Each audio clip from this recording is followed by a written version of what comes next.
Psalm 56 was written by King David not when he was sitting on the throne, but when he was fleeing from Saul. Psalm 56, verse 3 reads, "What time I'm afraid, I will trust in thee." So when David says, "What time I am," he's saying right now, at the very moment, I'm surrounded and petrified.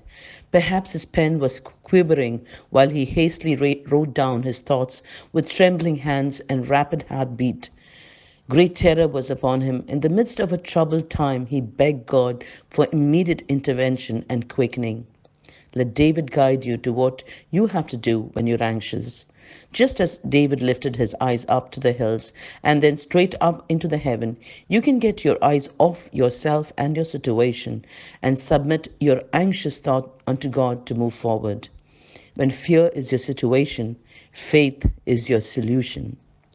David proclaims to himself before God, I will. Faith relies on the Lord by choosing to pray, sing, and study instead of worrying, fretting, and fleeing from his presence. Notice how David speaks words of faith to conquer fear and foes. Psalm 56, 9 and 10. Then my enemies will turn back in the day when I call. This I know that God is for me.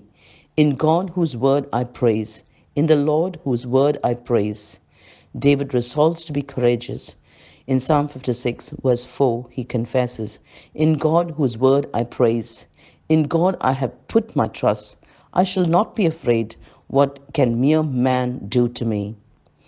In Matthew 8:26, Jesus rises up and rebukes the winds and the sea, and there was a great calm.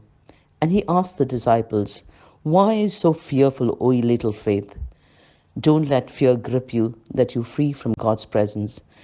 Don't fear the evil one. He will flee instead when you ask Jesus to increase your faith. God knows us and our anxieties. Psalm 56, 8 and 9, David says, You have kept count of my tossings. Put my tears in your bottle. Are they not in your book? Then my enemies will turn back in that day when I call. This I know that God is for me.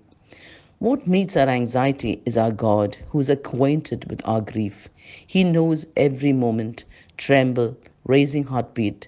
God takes every tear. He gathers up your tears and bottles it and says, Let me take that. We are calling to a God who is for us. When we cry to Him, He will lead you from fear and anxiety to peace. Peace for the purpose of productivity. The result of experienced rest, healing, empathy, and even victory is for us to live life with and for God and His people.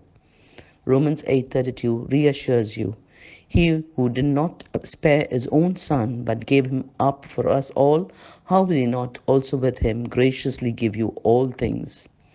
Psalm 55, verse 22. Cast your burden on the Lord, and He will sustain you.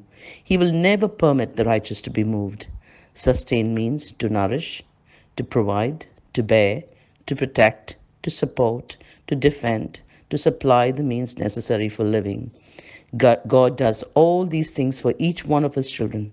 So when fear grips you, let faith speak to you like David. Be blessed.